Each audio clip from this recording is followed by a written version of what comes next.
Alors, l'objectif de cette vidéo, c'est de vous faire découvrir les probabilités conditionnelles. Alors, c'est quoi une probabilité conditionnelle? C'est le fait de calculer une probabilité sachant que quelque chose s'est réalisé. Par exemple, au lieu de calculer, comme vous l'avez déjà fait, la probabilité d'obtenir 2 quand on lance un dé, eh bien cette fois-ci, on va se poser la question, quelle est la probabilité d'obtenir 2, sachant par exemple qu'on a obtenu un nombre pair. Et ce sachant qu'on a obtenu un nombre pair, il va influer sur la probabilité d'obtenir 2. Et donc on va avoir une nouvelle formule pour calculer ce type de probabilité.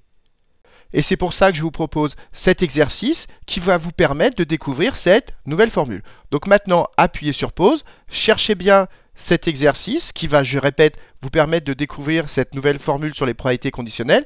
Et une fois que vous aurez cherché cet exercice, regardez la correction pour être sûr d'avoir parfaitement compris.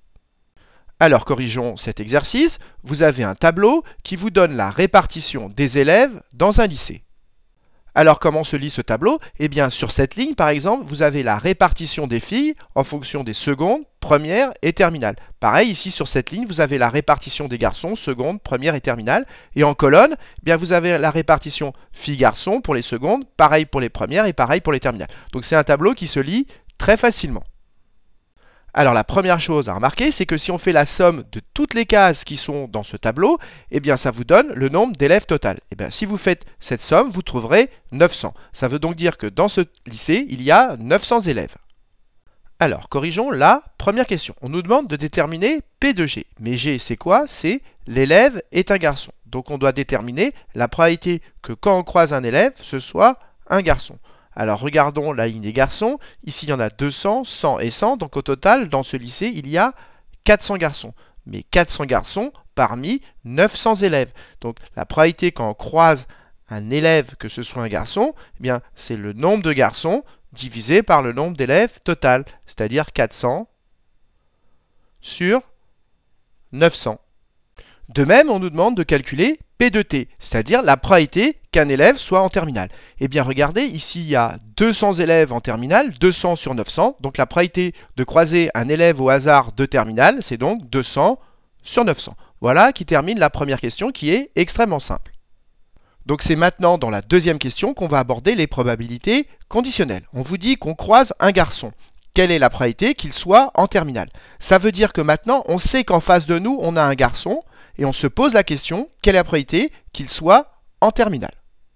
Et cette probabilité, comme on sait qu'on a un garçon, eh bien elle se note la probabilité de T, la probabilité qu'il soit en terminale, et en indice, on indique ce que l'on sait. Donc P indice G de T, ça se lit P de T, sachant G. Ça se lit mot à mot, probabilité qu'il soit en terminale, sachant qu'on a un garçon. Donc ce que l'on sait, on l'écrit en indice ici. Alors maintenant, on va calculer cette probabilité. Alors, qu'est-ce que l'on sait? On sait qu'on croise un garçon. Donc, devant nous, on a un garçon. Ça veut dire qu'on peut rayer les filles. Voilà. Et il faut bien comprendre qu'en fait, on travaille ici qu'avec les garçons. C'est-à-dire qu'avec cette ligne. Parce qu'on répète, on sait qu'on croise un garçon. Donc, notre ensemble de référence, ce n'est plus tout le lycée en entier, mais c'est uniquement les garçons. Et parmi les garçons, il y en a combien qui sont en terminale? Eh bien, en terminale, parmi les garçons, il y en a 100. Donc la probabilité d'avoir un terminal sachant qu'en face de nous on a un garçon, la probabilité d'avoir un terminal sachant qu'on a un garçon en face de nous, eh bien il y a 100 possibilités parmi 400. Donc c'est égal à 100 sur 400. Donc ça, c'est extrêmement important de bien le comprendre. Je répète, ici on ne travaille qu'avec les garçons parce qu'on sait qu'on a un garçon. Et donc, je répète encore une fois, notre ensemble sur lequel on travaille, ce n'est plus le lycée, mais uniquement les garçons. Et donc, la probabilité d'avoir un terminal sachant qu'on a un garçon, la probabilité d'avoir un terminal sachant qu'on a un garçon, c'est 100 parmi 400. 100 sur 400. Voilà à quoi est égale cette probabilité. Et maintenant qu'on a trouvé cette probabilité, on va essayer de la trouver d'une autre manière pour obtenir une formule qui est extrêmement importante et qui sera dans votre cours. Alors corrigeons maintenant la troisième question. On nous demande la probabilité de G inter T. Inter, ça veut dire et. Donc ça veut dire la probabilité d'avoir un garçon et qui soit en terminale. Ça veut dire un garçon de terminale. Mais cette fois-ci, on ne sait rien. On croise un élève au hasard et on se pose la question, quelle est la probabilité que ce soit un garçon de terminale. Mais des garçons en terminale, il y en a combien? Il y en a 100. Mais cette fois-ci, c'est 100 parmi tous les élèves, parce qu'on ne sait rien. C'est pas comme dans la deuxième question où on vous dit on croise un garçon. Ici, on ne sait rien et on vous dit quelle est la probabilité que ce soit un garçon de terminale. Donc c'est 100, puisqu'il y a 100 garçons de terminale, mais 100 parmi 900. Donc P de G inter T, c'est 100 sur 900. Et maintenant, on vous demande d'exprimer cette probabilité conditionnelle, la probabilité de T sachant G. Cette probabilité, il faut réussir à l'exprimer en fonction de cette probabilité et de cette probabilité en fonction de P de G et de P de G inter T. Donc je répète, il faut réussir à exprimer ceci en fonction de cela et cela. Alors, il suffit d'observer, ici vous avez 100, ici vous avez 100, ici vous avez 400, ici vous avez 400. Sauf que ici, on n'a pas exactement 100, on a 100 sur 900.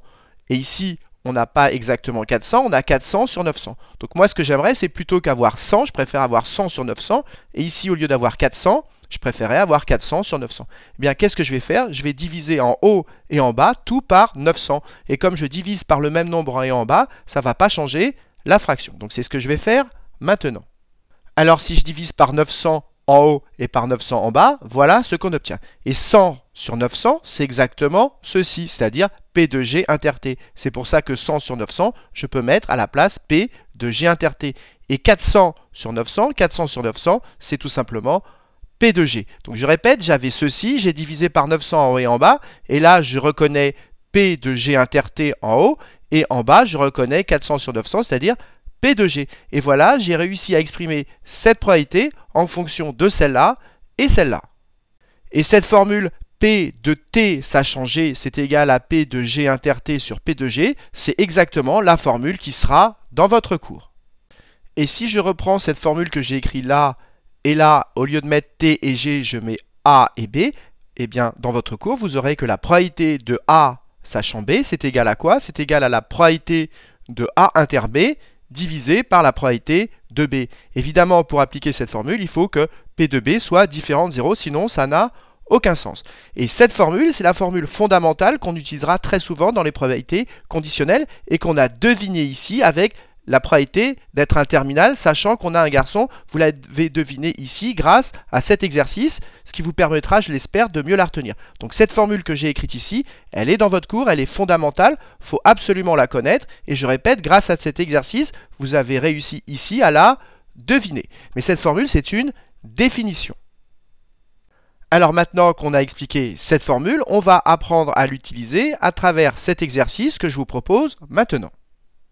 Donc là encore, maintenant, appuyez sur pause, cherchez bien cet exercice, essayez de le trouver, puis ensuite seulement, regardez la correction. Alors, on lance un dé à 6 faces. Alors, on commence en proba par préciser l'univers. L'univers, c'est quoi? C'est tous les résultats possibles. Et l'univers, on le note souvent oméga. Alors, comme on lance un dé à 6 faces, quels sont tous les résultats possibles? Eh bien, c'est de 1, 2, 3, 4, 5, 6. Donc, c'est un ensemble qui contient 1, 2, 3, 4, 5, 6. C'est ce que j'ai écrit ici. Alors, on continue à lire l'énoncé. On considère maintenant les événements suivants. A, c'est obtenir un nombre inférieur ou égal à 4. Donc, j'écris A. A, c'est un ensemble, c'est une sous-partie de l'univers. Et que contient A? Eh bien, tous les nombres qui sont dans l'univers inférieurs ou égal à 4. Donc, 1, 2, 3 et 4. Voilà ce que c'est que A. Puis maintenant, on passe à B. B, c'est l'événement obtenir un nombre pair. Et donc, qu'est-ce que contient B? Eh bien, tout simplement 2, 4 et 6. Alors je continue à lire l'énoncé et on me demande quelle est la probabilité d'obtenir un nombre inférieur ou égal à 4, c'est-à-dire quelle est la probabilité, un nombre inférieur ou égal à 4, ça correspond à A, donc quelle est la probabilité de A, sachant qu'on a obtenu un nombre pair, sachant B. Donc on me demande quoi? Tout simplement, on me demande la probabilité d'obtenir un nombre, je répète, inférieur ou égal à 4, c'est-à-dire la probabilité de A, sachant qu'on a obtenu un nombre pair, c'est-à-dire sachant B. Donc la deuxième chose à comprendre, c'est quelle est la question? Donc on nous demande la probabilité de A sachant B. Et pour calculer cette probabilité, P de A sachant B, il suffit de connaître la définition. Et donc je répète, c'est égal à P de A inter B sur P de B. Donc maintenant je vais avoir besoin de calculer P de A inter B. Donc déjà je vais définir A inter B et ensuite je vais calculer P de B. Voilà ce qu'on va faire maintenant. Alors A inter B, inter je répète ça veut dire et. A inter B, ce sont les éléments qui sont dans A et dans B. Les éléments qui sont dans A et dans B. Donc les éléments communs à ces deux ensembles. Bien, commun, il y a 2 et il y a également 4. Donc A inter B contient 2 et 4. Alors maintenant, je vais devoir calculer la probabilité de A inter B. Eh bien, vous savez que ici, comme le D est non truqué, ça veut dire que chaque face a la même probabilité de sortir. On est dans une situation, on dit DQI probabilité. Ça veut dire que chaque face a la même probabilité de sortir. Eh bien, dans cette situation, la probabilité d'un événement, c'est le nombre de cas favorables. Ici, il y en a 2 cas favorables, c'est 2 et 4 divisé par le nombre de cas possibles. Il y a 6 cas possibles, il y a 2 cas favorables, donc la probabilité de A inter B, c'est 2 divisé par 6. Donc ici, je peux mettre 2 sur 6. Et il me reste à calculer la probabilité de B. Mais B, on calcule sa probabilité de la même façon. Il y a 3 cas favorables divisé par 6 cas possibles, donc ça fait 3 sur 6. Et maintenant, il n'y a plus qu'à simplifier cette fraction. On multiplie en haut et en bas par 6 et les divisés par 6 s'éliminent. Et donc, on obtient 2 tiers. Voilà quelle est la probabilité de A sachant B. Alors, il faut bien comprendre ici que la probabilité de A sachant B, ici j'ai utilisé la formule pour la trouver, mais j'étais pas obligé, on pouvait la trouver directement. Pourquoi? Parce qu'on nous demande la probabilité de A sachant B. Ça veut dire qu'on sait B, c'est-à-dire qu'on sait qu'on a obtenu un nombre pair. Donc on travaille uniquement sur B. On sait qu'on a 2, 4 ou 6. Donc on n'a que 3 cas possibles. Et parmi ces 3 cas, il y en a combien qui sont inférieurs ou égaux à 4? La probabilité de A, c'est obtenir un nombre inférieur ou égaux à 4. Il y a combien ici de nombres qui sont inférieurs ou égaux à 4? Il y en a 2. Donc ça fait 2 tiers. On retrouve exactement le même résultat, mais cette fois-ci sans utiliser cette formule. Alors maintenant qu'on a expliqué comment utiliser cette formule dans un exercice, eh bien il y a une chose qui est également compliquée dans les exercices, c'est que parfois c'est difficile de traduire un énoncé sous forme de probabilité. C'est l'objectif de cet exercice. Donc je répète, comme d'habitude, appuyez sur pause, cherchez bien cet exercice, puis seulement après avoir bien cherché, regardez la correction. Alors corrigeons cet exercice, on vous dit que dans une classe, on va s'intéresser à deux choses, l'élève est une fille et l'élève est blonde. Et on vous demande de traduire chacune de ces phrases en termes de probabilité. Alors prenons la première phrase, on vous dit que 1/5 des filles sont blondes.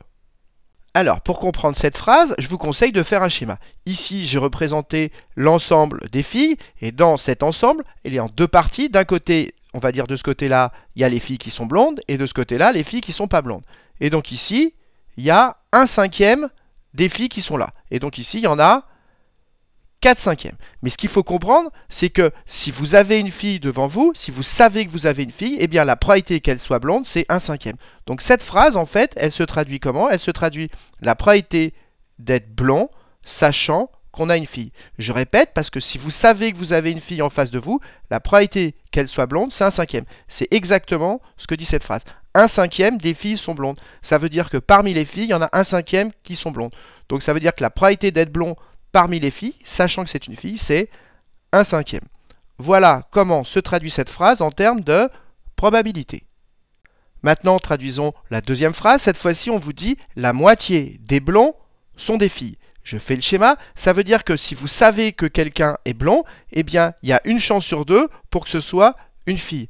C'est ce que dit cette phrase, la moitié des blonds. Donc si on prend l'ensemble des blonds, eh bien la moitié sont des filles. Donc en fait, ça veut dire qu'ici, on suppose que l'on sait qu'on a quelqu'un de blond en face de nous, et la probabilité que ce soit une fille, c'est 1/2.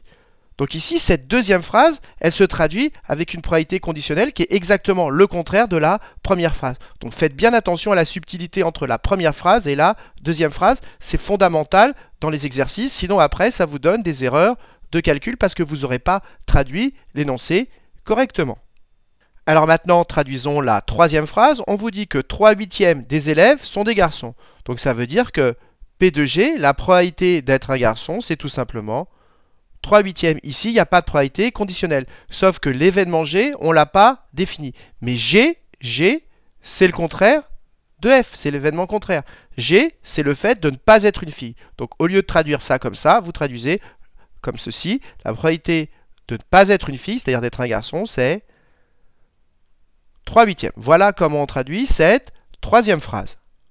Alors, corrigeons la quatrième phrase. On vous dit un élève sur 8 est une fille blonde. Ça veut dire quoi? Ça veut dire que si on croise un élève au hasard parmi tous les élèves, eh bien la probabilité que cet élève soit une fille blonde, ça veut dire une fille et blonde, c'est-à-dire la probabilité que ce soit une fille et qu'elle soit blonde, eh bien cette probabilité, elle vaut 1/8. Et là encore, ce n'est pas une probabilité conditionnelle, parce qu'on ne travaille pas sur un sous-ensemble d'élèves, on travaille sur tous les élèves. La probabilité parmi tous les élèves que ce soit une fille blonde, c'est 1/8, donc ce n'est pas une probabilité conditionnelle. Et c'est ça qu'il faut bien comprendre avec la question 1 et 2. Sur la question 1, eh bien, on ne travaille pas sur tous les élèves. Quand on vous dit 1/5 des filles sont blondes, eh bien, ça veut dire qu'on travaille sur l'ensemble des filles. Donc c'est pour ça que ça a la probabilité d'être blond parmi les filles. Et pareil à la deuxième question, on ne travaille pas sur tous les élèves. On vous dit la moitié des blonds sont des filles. Donc on travaille sur les élèves blonds. Et donc c'est pour ça que ça a la probabilité d'être une fille parmi les blonds. Mais dans la quatrième question, on travaille sur tous les élèves. On vous dit un élève sur 8 est une fille blonde. Ça veut dire que parmi tous les élèves, eh bien, la probabilité d'être une fille blonde, c'est-à-dire la probabilité de F inter B, c'est 1/8. Ici, dans la quatrième question, ce n'est pas une probabilité conditionnelle. Donc faites bien attention, quand vous traduisez les exercices, les énoncés, eh bien, c'est souvent assez subtil et on risque parfois de se tromper. Alors, qu'est-ce qu'il faut retenir de cette vidéo? La première chose fondamentale à retenir, c'est cette formule des probabilités conditionnelles qu'il faut absolument connaître et que vous retrouverez dans de très nombreux exercices. Deuxième chose à comprendre, c'est comment utiliser cette formule dans les exercices. Et dernière chose à comprendre, sans doute la plus subtile, c'est comment traduire les énoncés, comme ici, en termes de probabilité. C'est sans doute la chose la plus délicate. Voilà ce qu'il faut retenir de cette vidéo. Alors maintenant qu'on a expliqué cette formule, comment l'utiliser et comment traduire les énoncés, dans la prochaine vidéo, on expliquera quelles sont les propriétés des probas conditionnels. Voilà ce qu'on fera dans la prochaine vidéo. Et si cette vidéo vous a plu, n'hésitez pas à la partager et à mettre des petits pouces vers le haut.